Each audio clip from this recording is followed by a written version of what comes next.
Hi, this is Wagner attorney Stuart Ericson. Today we're going to talk about one of the defenses to an alleged crime. If you're charged with a crime, there are certain defenses. Of course, the most obvious one is self-defense, but there is a defense of entrapment. And that is basically where a person has no previous intent or purpose. They have no intent to break a law or commit a crime, but that they're instigated or induced or persuaded by law enforcement to do so. So of course, on the flip side, if a person has some sort of readiness or willingness or kind of wants to commit a crime, and law enforcement is there and maybe entices in some way, then that will not be a defense. So the defense really is, I have no intent to commit a crime, but through law enforcement's instigation and persuasion, I do, then that could be the defense of entrapment. So let's say an example is, you're on the street and undercover law enforcement officers come up to you, have a bag of drugs, and they want you to sell it. And for whatever reason, they just instigate and induce and persuade you to do it. And before any contact with law enforcement, you had never dreamed of doing something like that.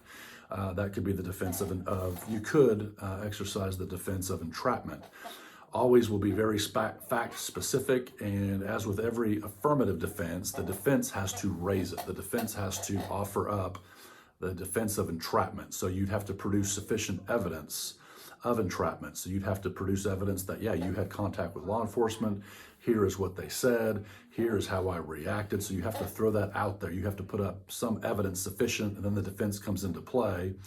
Then the burden of proof switches to the prosecution, to the state of Oklahoma.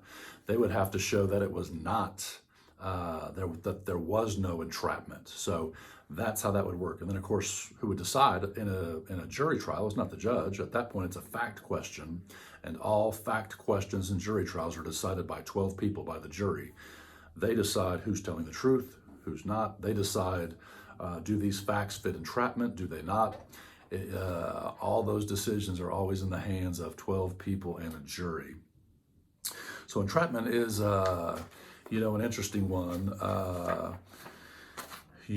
Again, it comes down to that mindset that you have to give evidence of. Like, I had no mindset, no intent at all to commit a crime, but these actions in whatever fact scenario you can think of kind of caused me to do it. Then you could throw out an entrapment defenses. And of course, there's many other defenses as well, as we've talked about in some of the other videos. So if you have any questions, reach out to me, Stuart Ericson at WagnerLawyer.com. Thank you.